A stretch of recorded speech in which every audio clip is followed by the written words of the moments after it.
l'appel de la République. Alors, revenez un peu sur l'objectif de la rencontre. L'objectif de la rencontre était simplement pour permettre à nos compatriotes sénégalais, après avoir pendant 3 mois parcouru le territoire national, d'apporter au moins des clarifications sur aujourd'hui la philosophie qui sous-tend ce mouvement qu'on appelle l'appel de la République.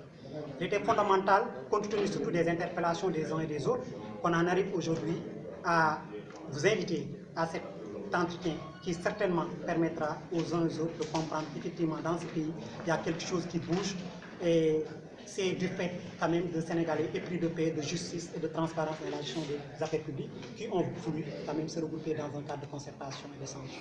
Vous voulez dire que le contexte national est un peu bousillé?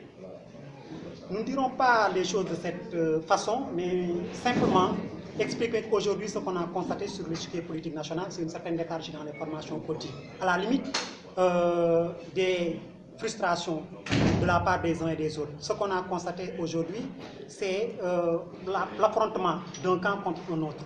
Nous avons pensé qu'il fallait recentrer le discours politique autour de la République, qui aujourd'hui nous appartient, que ce soit de l'opposition, du pouvoir ou de la société civile. Cette République-là requiert de notre part un engagement, un devoir de vérité, mais également une certaine objectivité dans l'analyse des politiques publiques. Souvent, nous avons constaté que le discours est trop partisan. C'est la raison pour laquelle nous pensons qu'aujourd'hui, avec l'ensemble de la presse nationale et internationale, nous devons en arriver aujourd'hui à mettre l'accent sur véritablement une certaine expertise au moment d'analyser objectivement les politiques publiques, que de donner toujours la parole à certaines personnes qui depuis pratiquement des années sont là, estimant devoir toujours être les mêmes à avoir le droit de citer. Sur ce, quel rôle comptez-vous jouer? Nous comptons d'abord aider les uns et les autres à avoir une grille de lecture objective sur ce qu'a fait le pouvoir et la pertinence de certains propos qui ont été évoqués par l'opposition.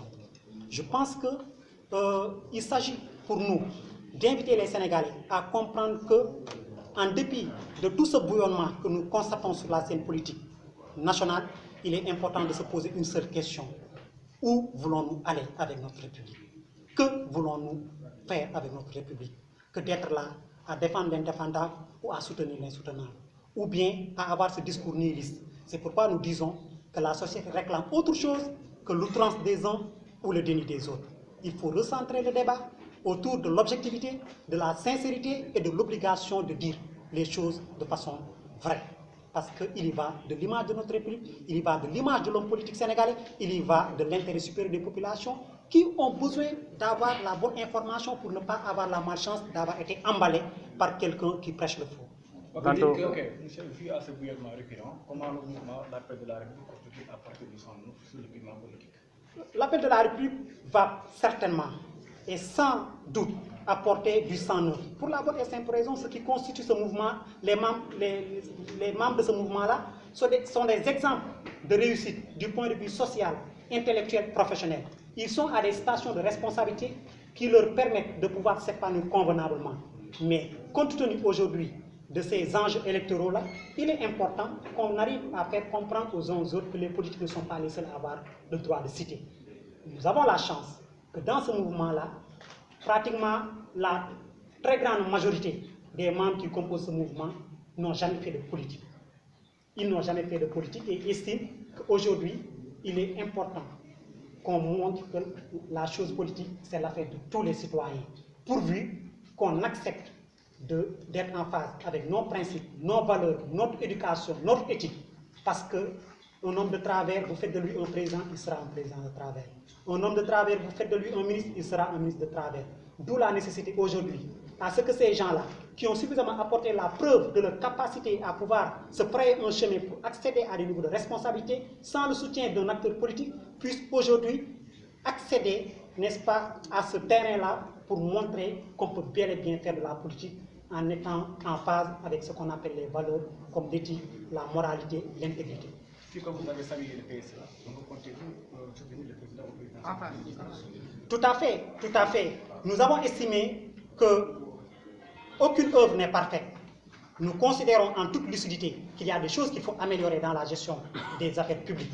Mais nous estimons également qu'au regard de notre appréciation de façon globale, nous estimons que l'initiative qui a été prise par le président de la République, les réalisations qui ont été faites, l'engagement qui a été pris et les signaux que nous parvenons à voir dans les différentes localités du pays permettent aux uns aux autres de sentir la nécessité à accompagner une fois de plus encore le président de la République pour qu'on arrive aujourd'hui à terminer ces réalisations. Même si, il faut le dire, la construction de ce pays ne se fera ni en un mandat, ni en 2 mandats, ni en 3 mandats. C'est une œuvre perpétuelle. Les gens viennent, font ce qu'ils peuvent, laissent la place à d'autres pour venir continuer. Donc nous estimons simplement qu'il a suffisamment apporté de preuves pour bénéficier de notre soutien.